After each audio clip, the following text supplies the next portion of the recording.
What is happening, traders? Thank you for tuning in, guys. My name's Jason. Today we're going to be going over Uxin. I want to talk about the price action. I want to talk about the partnership with JD, what could come of it, what I'm looking for going forward from Uxin. I did get out of my calls. As I said last video, I got a lot of heat for that. A lot of people didn't fully watch the video. I still said I had 1,000 shares. They focused on me burping instead of the information I was giving, and so I really just got insulted.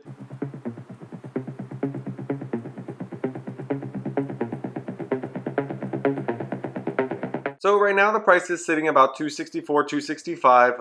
It has been on a downtrend since we did see the highs above 350 the other week.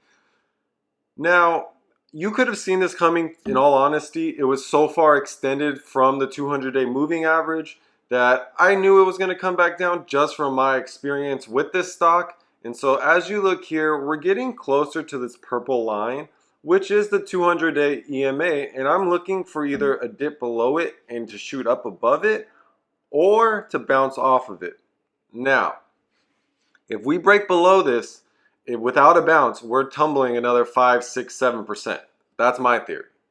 But if we break below it and get a nice bounce up like we should, it's going to be a 15, 20% bounce. Now, whether this is going to be sustainable, I can't tell you that because the financing agreement with the two Asian funds, that's going to play a key role in this. I mean, how much money they need going forward is going to be huge. They have shifted their business model to an inventory owning model, and they're not selling very many cars. So the more cars they buy and the longer these cars sit in the hands of Uxin is not a good thing. Used cars deteriorate in value as they get older. Uxin's ability to flip cars is going to be the key driver for this stock.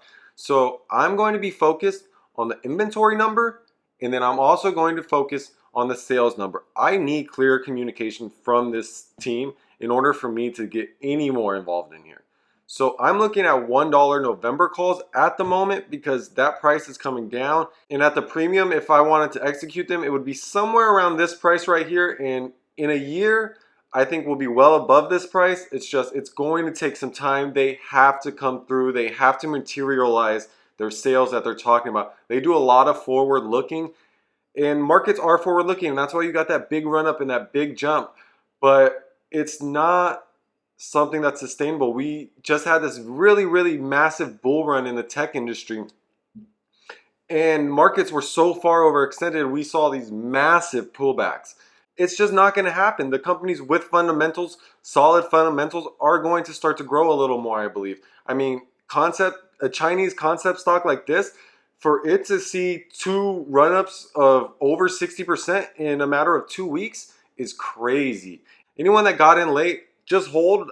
I wouldn't sell at this point. I mean, you're already in, and so you're not getting any run up at the moment, but you are into a Chinese concept stock, and the potential is there. It's just there's a lot of ifs, and if they can't come through, they can't sell cars, they're going to have a whole lot of old inventory on their hands, and nobody wants it. It's just going to sit there. It's going to age. You're going to lose money on your investment.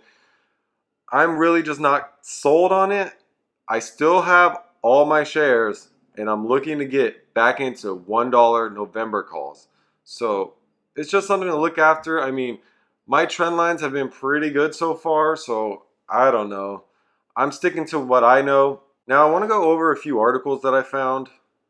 The first one I want to go over says JD can't save Uxin used cars. And the article says, recently, Uxin and JD have reached a strategic cooperation and announced they will deepen the digitalization of used car retail, which has aroused industry attention.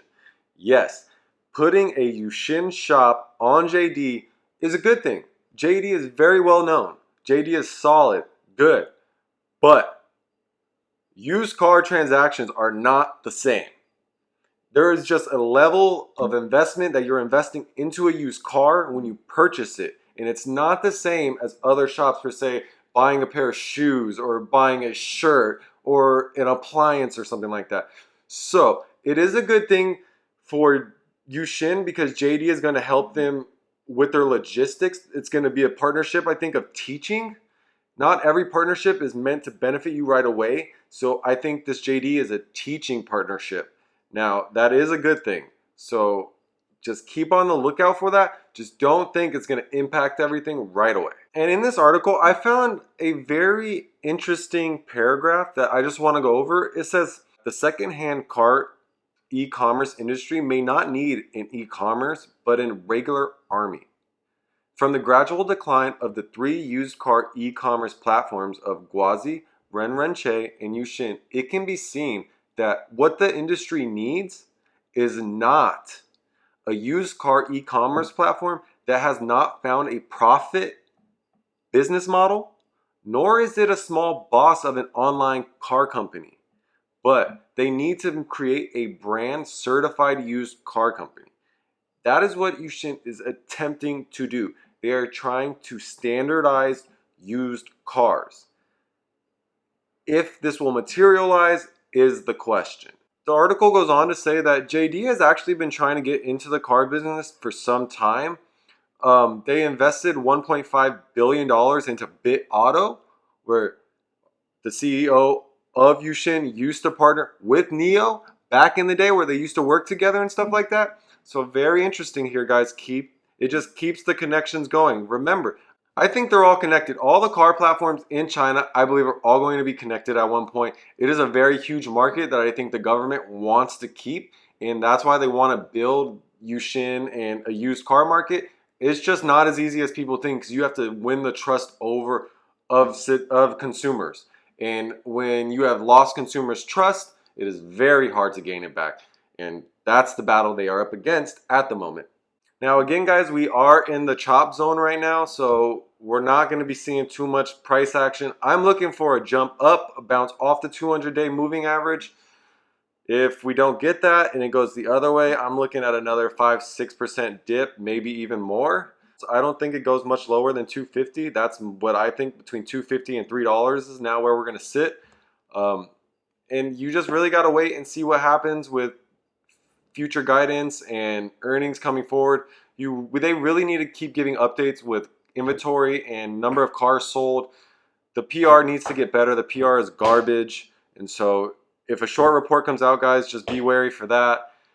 I wouldn't be buying at this moment unless I'm long term on it, because the short term is not looking good for it, but anything could happen, guys. So do your own research. I mean, there's not very much information out there on Uxin, and so it's hard to do your own research. They do fluff a lot of stuff.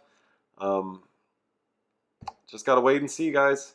There's a lot of opinions whether it's going to keep growing. I think it'll keep going up just in the short term, in the next coming weeks. I don't know. Not sure. I mean, I'm looking to get back into some $1 calls for November. I hope I don't miss my entry. But yeah, we'll see how it goes, guys. Thank you for tuning in to Let's Talk Trades. Again, guys, I'm going to keep posted on Uxin. I do have all my shares, 1,000 shares strong. I'm looking to get back into some calls. Yeah, I took a little bit off of Uxin because I wasn't sure what was going to happen with the run-up and the price action. And I was going to wait and see. I didn't want to put my foot in my mouth, but I spoke early and I knew where I was coming from. And I'm pretty satisfied with my results. I took my winnings and I'm looking to get back in, guys. So, yeah, thanks for tuning in. See you next time.